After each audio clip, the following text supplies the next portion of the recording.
ಹಿಂದೆ ಅಡಿಕೆ ತೋಟವನ್ನು ನೋಡಿಕೊಂಡು ಬರೋದ್ರಲ್ಲಿ ತುಂಬಾ ಸುಸ್ತಾಗಿ ಹೋಗಿದ್ದಾನೆ. ಮಹಾದೇವಿ, ನೀವು ಮನೆ ಕಡೆ ನೋಡ್ರಿ, ನಾನು ಸ್ವಲ್ಪ ರುದ್ರನ ಮನೆಗೆ ಹೋಗ್ಬೇಕು. ಅಲ್ಲ ರೀ, ನಾಳೆ ಬೆಳಗ್ಗೆ 10 ಗಂಟೆಗೆ ರುದ್ರನ ಮಗಳ ಮದುವೆ ಇದೆ. ಎಲ್ಲರೂ ಸೇರಿ ಒಟ್ಟಿಗೆ ಹೋದ್ರಾಯ್ತು. ಮೊದ್ಲೇ ಹೊಲ ಗದ್ದೆ ಅಂತ ತಿರುಗಾಡಿ ತುಂಬಾ ಸುಸ್ತಾಗಿದೆ. ಕೈಕಾಲ್ ಬೇರೆ ಹರಿತಾ ಇದೆ. ನಡಿಗೆ ಮನೆಗೆ ಹೋಗೋಣ. ನಾಳೆನೇ ಹೋಗಬಹುದ ಆಗಿತ್ತು ಮಹಾದೇವಿ, ಆದರೆ 4 ದಿವಸದಿಂದ 5,000 ಹಣ ಬೇಕು ಅಂತ ಕೇಳಿದ್ದ. ಅವನು ಕೇಳಿದ ಮೇಲೆ ನಾವು ತಪ್ಪಿಸಬಾರದು. ಮಗಳ ಮದುವೆ ಅವಸರದಲ್ಲಿ ನಮ್ಮ ಮನೆ ಕಡೆ ಬಂದಿಲ್ಲ. ನಾನೇ ಹೋಗಿ ಕೊಟ್ಟು ಬರ್ತೇನೆ, ನೀವು ಮನೆ ಕಡೆ ನೋಡ್ರಿ. ಅಪ್ಪಾಜಿ, ಆ ತೊಂದರೆ ತೆಗೆದುಕೊಳ್ಳುವ ಅವಶ್ಯಕತೆನೇ ಇಲ್ಲ. ಆ ರುದ್ರನನ್ನು ಈ ಕಡೆ ಬರ್ತಾ ಇದ್ದಾವೆ ನೋಡಿ.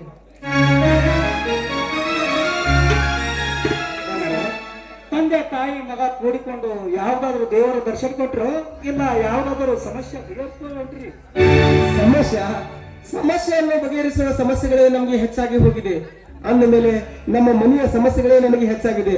ಅದಕ್ಕಾಗಿ ನಮ್ಮ ಮನೆಯ ವ್ಯವಹಾರನೆಲ್ಲ ಮಾಂಟೇಶನ್ಗೆ ಗಳಿಸಬೇಕೆಂದು ಇವತ್ತು ಕಬ್ಬಿನ ಗದ್ದೆ, ಬಾಳೆಯ ತೋಟ, ಅಡಿಕೆ ತೋಟವನ್ನು ತೋರಿಸಿಕೊಂಡು ಬರೋದ್ರಲ್ಲಿ ತುಂಬಾ ಸುಸ್ತಾಗಿದೆ.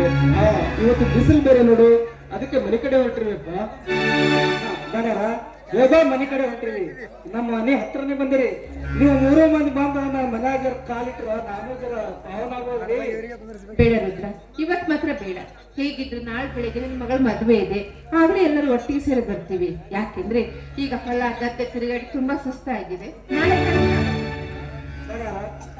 ನೀವು ತಪ್ಪದ ನನ್ನ ಮಗಳ ಮದುವೆ ಬರೋಕ್ ನೋಡ್ರಿ. ಹರಿರುದ್ರ, ಖಂಡಿತವಾಗ್ಲೂ ಬರ್ತೀನಿ. ಆಯ್ತೆ ನಾನೀಗ ಬರ್ತೀನಿ.